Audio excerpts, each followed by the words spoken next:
Well, welcome to Business Influencers. Hope everyone is having a great week. Well, guess what? We're right now in the prime tax season time here, folks. And we got a special treat for you today because we're going to be talking about here top 15 audit red flags when it comes to your taxes, whether if it's business or for your personal self or family. We got the right person that's going to be sharing that with you. And before we talk about that, we do want to also acknowledge our sponsor, that is Alumni Direct. Alumni Direct is a new social media community platform dedicated to bringing alumni together from all different generational types. They also provide a new athletes corner, a great way for professional athletes that are transitioning into everyday life, an opportunity to lock arms with other athletes doing the same, and creates a safe place now that you can now generate genuine, authentic relationships to help ease your transition into everyday life.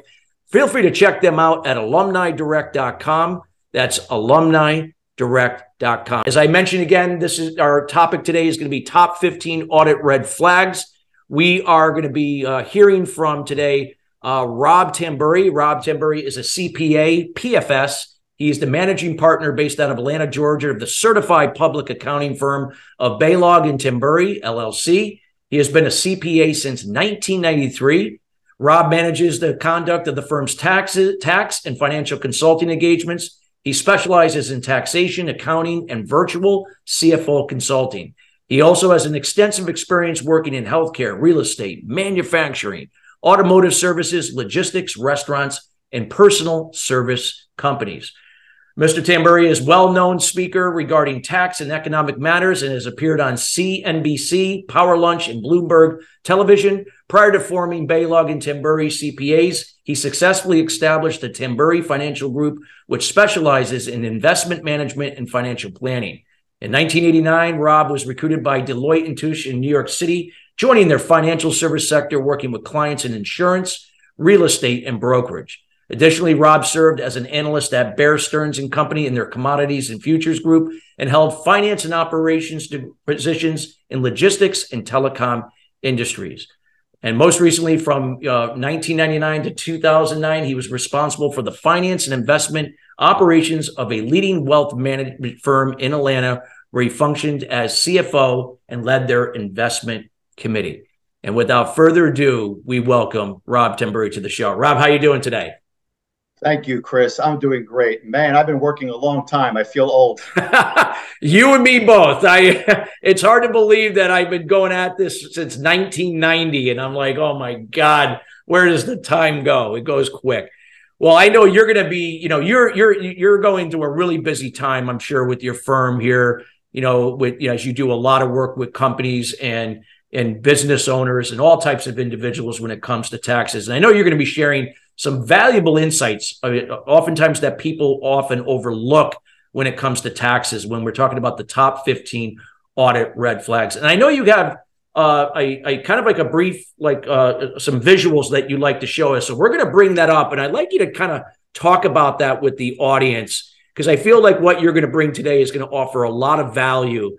And definitely people are going to have to, reach out to get some more information on how you can particularly help them. So let's bring this up real quick, and we're going to get Rob to kind of share with us what this is. And I'll follow your lead, Rob. So take us away. If I know we did a brief intro there, but this is a little bit of information about Rob again, where they got offices in Georgia and also St. Augustine, Florida. So Rob, you want me to go to the next slide and start? Yeah, please. Okay. There's our agenda. This is a very timely topic because it's been all over the media the last few years that the IRS is not auditing returns. You read these articles that the rates of audits are lower than ever and your chances of being audited are so small. And Chris, what I think it's done, I think it's given people a false sense of security on their ability to understand their returns as it relates to being audited. Okay. Let me start by saying every item on your tax return is registered with the IRS using various audit scales called a DIF signifier, which is basically a differentiator as it relates to zip codes, your industry, the type of work you're doing. So one of the themes we'll be speaking about here is that where you live and what you do does impact your ability to get audited. And depending the industries that you're in will also determine your ability of getting audited. So the point here is your chance of being audited may be greatly increased beyond that 1% that the media loves to tout as your audit risk. So let's just start with a few. Large changes in income.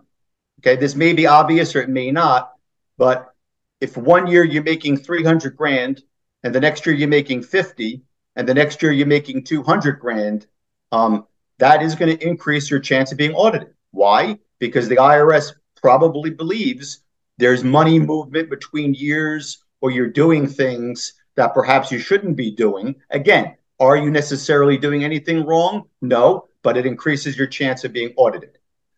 Over the years, people always say, if you've been audited before, there's a good chance you'll be audited again. My research shows, although there's no technical proof, I do believe if you've been audited before, it does increase your audit risk. Why? Because a lot of new clients come to me and say, Rob, I've been audited 2 or 3 years in a row. So being audited before, all things being equal, does probably increase your chance of being audited. Chris, what does that mean? Well, be extra vigilant, be extra careful. Make sure there's no errors on your return, no math errors. Make sure there's not, again, number swings from the prior year, and just be extra careful, okay? Number 3, round numbers. Now, is a number ending in 0 or 5 bad? Of course not. But if a lot of numbers are ending in 0 and 5, what is the IRS going to believe? You're estimating. You're randomly throwing numbers on a form. Again, proof of anything wrong, but increases the odds of them selecting your return. You see, the key with an audit is you don't want your return landing on a human's desk. Okay, so these diff indicators or some of these things we're going to be speaking about, if there's various levels of flags, your return will be pulled.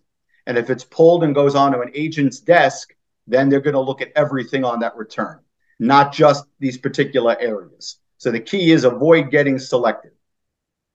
With anybody with tax experience, they probably know over the last few years, there's been more and more conversation about foreign exchange, overseas bank accounts, cross-border transactions. Is any of that illegal? No, but the IRS knows if you're doing cross-border work or doing international investing, it would be harder for them to, claw back or reach potential problems through overseas agencies. So those types of transactions will be looked at, okay? Number 5, conservation easements, all right? Anybody can Google this all over the internet. This has been an IRS hot topic for abuse. Although they're legal, the charity deductions that these have been offering over the last few years have led to a lot of overvaluations and fraud. And if any of your listeners have been involved with conservation easements, I would take a good close look at those returns because the IRS has stepped up audits as we speak on these conservation easements. And for your audience that may not know what an easement is, it's taking typically land that's highly valuable and putting impairments on them. Like a 2-acre lot, you convert it to a park. So you can't build on it or do anything. The value goes down. Okay. And when the value goes down, there are tax breaks offered for those easements. And that's about as deep as I want to get in on this type of show. NOLs, and NOL stands for large net operating losses. Okay, if your business is running losses for various reasons, which will offset your tax liability now and future tax liability, the IRS is going to look at that. Okay, this one's my favorite. Okay, especially coming from New York, the infamous cash business. Coin-op laundries, beauty salons, auto dealerships, much, much higher audit risk than, say, someone that just accepts credit cards. Okay. Coin op laundries, you're putting quarters in. Hair salons are taking cash. Make sure you have good books and records there because they know all the money doesn't get accounted for. All right. Number 8, charity. Now you may say, well, why does charity raise a red flag? 2 reasons. One, it's easy to candidly lie and manipulate those numbers. It's easy to claim charity on items that you actually haven't donated. And more importantly, it's an area where there's gray area. Are you donating something that's at thrift shop value? Are you donating something that's pretty new? The rules here are pretty complicated in the sense that anything more than $500, you pretty much need a receipt from the charity organization. And if you donate automobiles and things like that, there are specific rules on what you can and you cannot do there. One thing I'd like to let your audience know is back to what I was saying about zip codes. All right. I've lived in the South now for almost 30 years, and I can tell you, Southerners as a whole donate a lot more money to their religious organizations in other areas of the country. The IRS knows that, and they factor those zip codes in. They expect larger charity donations overall on tax returns in certain Southern zip codes than New York or New Jersey. And where you live matters. They will compare your donations, and they'll compare a lot of these things to your average taxpayer in that area. Next, Chris. This one has gotten a lot of press lately. Small business losses and hobbies. Okay. What I mean by this is there are a lot of people that really have hobbies and they use expenses on those hobbies on the form Schedule C, which I have in parentheses there. And they figure, you know what a great way to deduct some of my expenses for my hobby, but it's not really a business. So there's 2 things here. One, if you lose money on a small business 3 years in a row, the IRS can come back and declare that business a hobby, which basically means your expenses are denied and whatever income you have would be taxed. All right. A lot of times when 2 spouses are working, maybe one earns a lot more than the other, and the other has a quote side hustle or side business. And again, they're running expenses through you to try to get some of that income down. You have to prove there's a for-profit motive. And I'm going to repeat that again. Is this a business? If you get audited for a hobby loss, it's on you to show the IRS that you're actually trying to make money.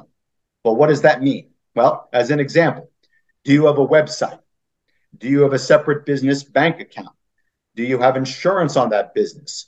Are you on social media? Well, if you have a lot of those, good chance maybe you are trying to make money, but it's always the famous facts and circumstances. Number 10 kind of ties into what I spoke about earlier in our show. They're going to look at ratios of some of your expenses to income. They're going to look at your zip code. They're going to look at your profession, and all of that weighs into whether you're going to be audited or be at a higher risk for audit. Number 11, meals, travel, and business mileage. Okay. The tax changes in 2017 eliminated meals, travels, and business mileage for individuals as miscellaneous expense, but this is really for business owners. Okay. The IRS knows meals, travel, and mileage easily can be fudged, and there's a human nature to kind of just be a little aggressive with that. Well, with business mileage, you need to have a log. All right. That's Rule 101 on the audit rules there. You have to present a log, either electronically or in paper, showing your business miles and your real miles. With your meals, you need to have a business use, and you need to have records of who you entertained and who you took out, because there's areas there where they know they can easily disallow that. And that's what we love to call low-hanging fruit. Where can the agent go and take your legs out on an audit? They're going to go right after meals and travel and business miles. And I have a lot of realtors that are clients in Georgia and Florida, and that's one of the things we always take a look at. Do you have the records to substantiate that? Okay. Number 7, losses on rental properties. A lot of people have gotten into the rental game, whether it's Airbnb or renting out a second home. And I can tell you that there's various rules on how you can deduct these things. All right. But generally speaking, over certain income levels, which the purposes of this, let's say 150,000, those losses are not deductible unless you have income to offset that. Okay. But there's a rule that if you're an active real estate professional, putting in certain number of hours per year, you can take those losses now. All right. And that is an audit red flag where the IRS has been going after these losses. You have to prove that you met those requirements. So read the details, everybody, on that. It's important. Number 8, home office. Before COVID, home offices were very risky write-offs because it was kind of something extra. The IRS has since stepped back a little bit with home office because after COVID, everyone's been working from home. Okay. But what's happened now, people have been aggressive with the home office deduction. Adding in a lot of sidebar, landscaping expenses as an example and things like that. You have to be careful. Is it dedicated space? Okay. That's the first rule. If you do a lot of work on your kitchen bar and your coffee table, that area does not typically qualify for a home office deduction. The first rule there is it has to be dedicated space. So the details matter in this. And the key is you don't want someone looking at your returns. Continuing on, next slide. This is a hot spot, okay? And it's the second year in the row. It's been a big, big hot spot for the IRS, all right? Does the person you work with in your small business, are they an employee or a contractor? You can decide this as a small business owner, but you have to meet the rules, okay? You have to meet the rules of the qualifications. Well, you may say, well, Rob, why is this a hot area? Well, I'll tell you why it's a hot area. If you have a W-2, there's almost a 99% compliance rate that the person getting the W-2 is going to pay their taxes. When you issue a 1099, it drops to about 75, 77%. All right. So that's the first reason why it matters to the IRS, compliance. The second reason, which most taxpayers probably don't realize, is the biggest tax collection is Social Security taxes. When you employ somebody, you're paying about 7.5% on top of what the employee has deducted from their check. And I wouldn't say they're sneaky, but let's just say they hide it very well. The Social Security tax is about 15.3%. So as you can imagine, that is the lion's share of what's collected by the IRS. So if you get a W-2, the IRS knows they're going to get that both sides of that compliance, okay? Because those payroll reports are done monthly. When you're an independent contractor, one, the compliance rate is less, and then you be putting various expenses, legal or not legal, to get that number down, all right? And then the Department of Labor wants to know, because they're not getting their money on contractors, and if you let a contractor go, and chances are it may not be the best of terms, either for lack of business or a falling out, salt gets added to the wound, Chris, when they go to collect unemployment and find out they're not eligible. And everybody roots for the underdog. So what happens is the fine people at the Department of Labor are going to say, tell me a little more. What did you do for this organization? And I can tell you, most likely they're going to come back and say, it sounds like you really were an employee. And then what happens is the employer will probably have a labor audit where they're going to go back and reclassify that worker as an employee. Because the truth be told, most people that work for you are employees unless it's structured in a way that they're clearly contractors. Okay? So to go through my points here, number one, it's a payroll tax issue. Okay? Two, if you want to know if you qualify or not, Google the IRS 20-point test, and they're going to list out 20 different things that they're looking for on whether someone is actually an employee. And if you drop down to my third bullet point, the number one reason is control. If you control what they do, you might as well not even read the other 19. They're an employee. So the way you kind of go about that is, if you drop down a little bit, agreement and scopes of duties.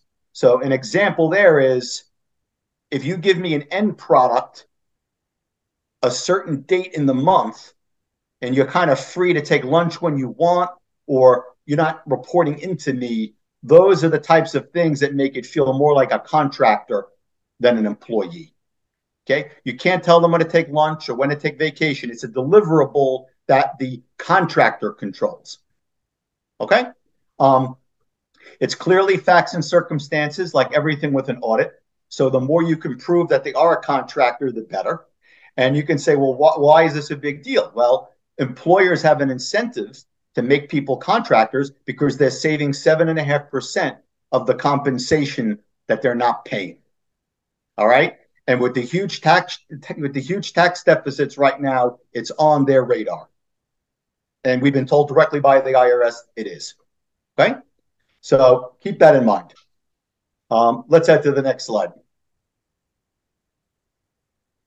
Residency and working from home. This is one of my favorite subjects, and I could probably do a 3-hour podcast on this. The most important thing the group needs to understand is that what worked during COVID does not work now. Okay, a lot of COVID restrictions have been released because most people are back to the office. A lot of people may be still working remotely or from their vacation house, but the rules from a couple of years ago, generally speaking, are no longer in effect.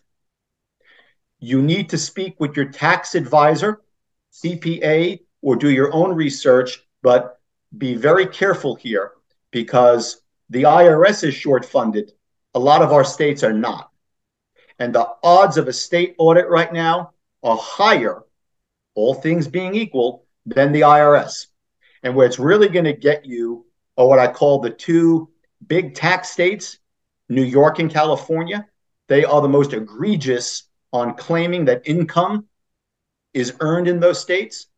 And your risk goes even higher, Chris, if you're claiming residency in a non-tax state. Yeah. All right. And although I've lived in the South for 30 years, I still love to consider myself a New Yorker. You know, I'm licensed in New York. I have clients there and family. New Yorkers love Florida. And a lot of people have second homes in Florida. And they think just because they have a driver's license and a Florida plate on their car, that all is good. All is not good, because they know what you're trying to do. And the reach of these states go very far, and they have their own rules. So again, depending what state you're living in, New York, New Jersey, the more you can do to show residency, okay, helps. Where's your driver's license? Do you own property? Have you released homestead exemptions? Where do you vote? Where is your car registered? All right. One of the big ones, especially for high income earners, they can get your American Express and Visa statements in the event of an audit. And New York specifically has a per day rule on how many days you're spending in New York. And if your Amex shows 85 charges per month, you know, on Long Island or Queens or anywhere in New York, you're going to be hard to prove you're really a resident of Florida. Which means if you are a resident of Florida, you'll probably pay non-resident New York tax because they're going to say you're probably doing things in the state. So bottom line is know the rules. Know the rules on these areas, and that the COVID exceptions have expired. Wow. Okay. Great. Anything else you'd like me to share, Rob, from here, or are we good? If you just go to the next slide, let's go to the next slide. One more slide. Reasonable compensation. We're not going to get into the details here. If you own an S Corp or a C Corp and you are taking payroll, you need to make sure that payroll is reasonable as defined by IRS statutes. Speak to your accountant. And if you're not taking any payroll, you need to do so immediately. This is a very hot topic. You're not paying in FICA tax. It sounds too good to be true. It is. And we've already been told that the additional audits going forward are going to be in areas of reasonable compensation if you are an employee of a corporation. So please keep that in mind for 2022 and certainly for 2023. Wow, you gave some fantastic information here. You need any more slides or everything good? If we have one more second, jump to the next slide. Yeah. And I just want the audience to know the verbiage on cryptocurrencies has changed. They're getting tighter. They know a lot of crypto is not reported. So please take heed that read what they're asking you to do on the returns this year about your relationship with cryptocurrencies. It's stronger than last year. Got it. So very, very important. All right. Those that are viewing the show here on YouTube, and I know some of the audio listeners, obviously, I'm hoping that you could hear. Again, you could always go back to watch this show visually on YouTube. Rob, you shared a lot of great information about, some of the things that we have to look out for. What would you recommend? Like, again, this would be the first step. Maybe somebody's hearing this for the first time. Maybe they've heard it, but now they got more clarity. What do you recommend they do? Do you recommend they reach out to, a professional like yourself, someone that understands this? I mean, yes, some people might do their own taxes and maybe they may think they know all these things, but they could be missing out on something that could then bite them on the back end if for any reason they fall short on something. Yeah, I mean, if this resonates with any of your viewers, you can certainly even pay a CPA or an enrolled agent, which are basically tax preparers as well, to do what I call a second look at your return. It's much cheaper than paying someone to do the full return. Look at the return for reasonableness. Does any red flags pop out at them? And then if that is the case, then maybe choose a professional going forward, or just be a little more attentive when you use TurboTax or your own software going forward. And just remember, the IRS can go back 3 tax years to audit. And if in those audit areas, if they detect fraud, which is beyond the scope of today's show, they can go back 7 years at least. Wow. So people just don't assume you can do anything and not be audited is really my message to everybody today. Pay attention to what you're doing. Wow. And again, this is powerful because I could say that again, this information is gold, everybody, because again, you don't want to be going through an audit. It can really, really, take up a lot of your time and again, take away from the other things that could be producing income and be a better use of your time. So these are things to be proactive on. If for any reason there is an air of doubt of what you're doing here, reach out to somebody, reach out to Rob, reach out to somebody that, again, understands these particular areas and do your due diligence. Rob, I want to thank you for taking the time for being here. You've shared so much valuable insight, and we want to encourage all the listeners and those listening to reach out to Rob Tamburri and to his CPA firm. Rob, what is the best way that people can get in contact with you or anything else that you'd like to leave with the listeners? Yeah, I mean, my email is always best, and my cell. I mean, this is the world we live in today. My email is Rob, that's R-O-B as in boy, at FL, that's Frank Larry, GA as in Georgia, CPA.com. That's Rob at FLGACPA.com. And my cell phone number, for those who don't see the screens, is 770-853-0074. Wow. Thank you so much. Again, we highly encourage everybody, don't take this for granted. This is a serious area, whether, again, if you're an individual, a solopreneur, or a business, whether, again, you have an LLC, a sole proprietorship, or you are an S or C Corp. Again, reach out to Rob. Rob has a wealth of knowledge in this particular area, and we hope everybody received a lot of value. Again, if you have to visually see what was shared, we encourage you to go to our YouTube channel here at Business Influencers with TALRadio. That way you'll get to see the slides. And you can always reach out to us as well at chris@christophersalem.com. We could also put you in touch with Rob to make sure that you get these slides sent to you firsthand. As I'm sure, Rob, that would be okay. And absolutely. So with that being said, Rob, thank you so much for taking the time. I mean, this is a busy time for you, and you are here sharing so much value. We want to thank you again for being here. Thank you, Chris. I enjoy being here, and I hope the audience has found this very helpful this tax season. Thank you. Absolutely. Well, listeners, we want to thank you each and every week joining us here with Business Influencers. Again, we are so proud of where the show is going because of you, and we'll continue to bring in subject matter experts like Rob to the show each and every week across many different segments to help move you personally and your business to the next level. So go out there and influence somebody. That's not persuading or convincing them, but be the example and empower someone to own their role and duties and to make decisions that are going to move them forward. Till then, everybody, have a great rest of your week, and we'll see you next week.